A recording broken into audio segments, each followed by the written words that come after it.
నమస్తే అండి, జయాస్ కిచెన్కు స్వాగతం. ఈరోజు మనం తయారు చేసుకునేది పెసరకట్టు. పెసరకట్టు ఎలా తయారు చేయాలో చూద్దాము. ముందుగా ఒక గ్లాసు పెసరపప్పు నానబెట్టుకున్నాను. ఇది కుక్కర్లో వేసుకున్నాము.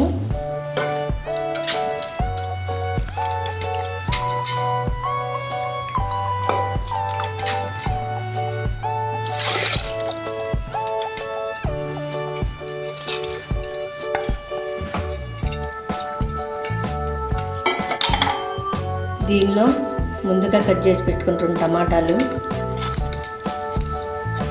4 పచ్చిమిర్చి, ఒక ఉల్లిపాయ సన్నగా తరిగి పెట్టుకుంది.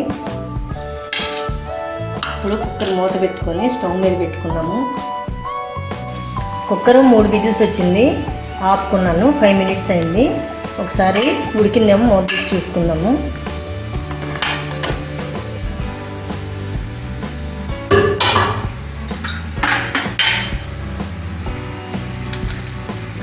చూసారుగా పప్పు చక్కగా మెత్తగా ఉడికింది. ఇలా బాగా మెత్తగా కలుపుకొని పోపు పెట్టుకుందాము. కళాయి పెట్టుకున్నాము. స్టవ్ వెలిగించుకొని దానిలో ఆయిల్ వేసుకున్నాను సరిపడినంత. ఆయిల్ వేడెక్కింది. 1 స్పూన్ ఆవాలు, 1 స్పూన్ జీలకర్ర, 3 ఎండుమిర్చి సన్నగా కట్ చేసుకొని పెట్టుకున్నవి, వెల్లుల్లిపాయలు ఒక 6 రెబ్బలు, కరివేపాకు 3 రెబ్బలు,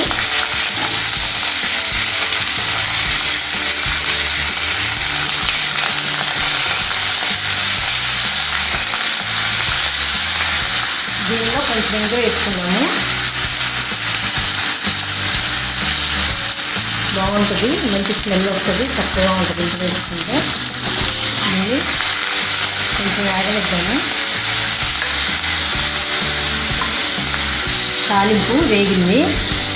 దీనిలో ముందుగా ఉడకపెట్టుకున్న పప్పు దీనిలో వేసుకుందాము.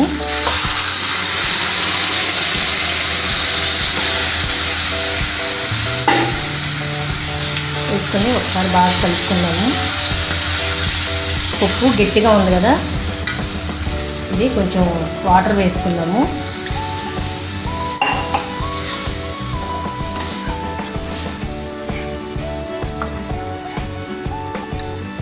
దీనిలో పసుపు 1 స్పూను, కారం 1 స్పూను, సాల్ట్ 1 స్పూను వేసుకున్నాము. ఉప్పు కారం చూసుకొని చాలపోతే మళ్ళీ వేసుకోండి. దీన్ని కొంచెంసేపు బాగా మరగనిద్దాము. మొత్తం బాగా కలుపుకొని చూసారుగా ఇలా కొంచెం వాటర్ వేసుకొని ఈ విధంగా చేసుకోవాలి. దీన్ని కొంచెంసేపు బాగా మరగనిద్దాము. పెసరకట్టు ఉడికింది బాగా. దీన్ని స్టవ్ ఆఫ్ చేసుకొని దీన్ని ఒక నిమ్మకాయ, ఒక పెద్ద సైజు నిమ్మకాయ పోసుకొని రసం పిండుకోవాలి.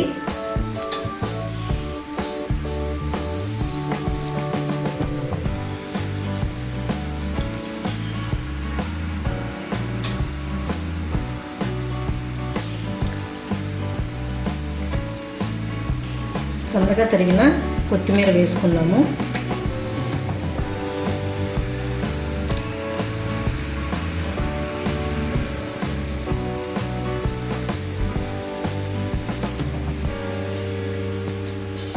ఒకసారి దీన్ని బాగా కలుపుకుందాము.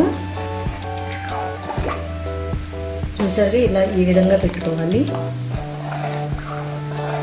నిమ్మకాయ పుల్ల పుల్లగా చక్కగా చాలా బాగుంటుంది. మీరు కూడా ఒకసారి తయారు చేసి చూడండి. ఎలా ఉందో మాకు కామెంట్స్ రూపంలో తెలియచేయండి. లైక్ చేయండి, షేర్ చేయండి, సబ్స్క్రైబ్ చేసుకోండి. మీకు నచ్చినట్లయితే మీ ఫ్రెండ్స్కి రిలేటివ్స్కి కూడా షేర్ చేయండి.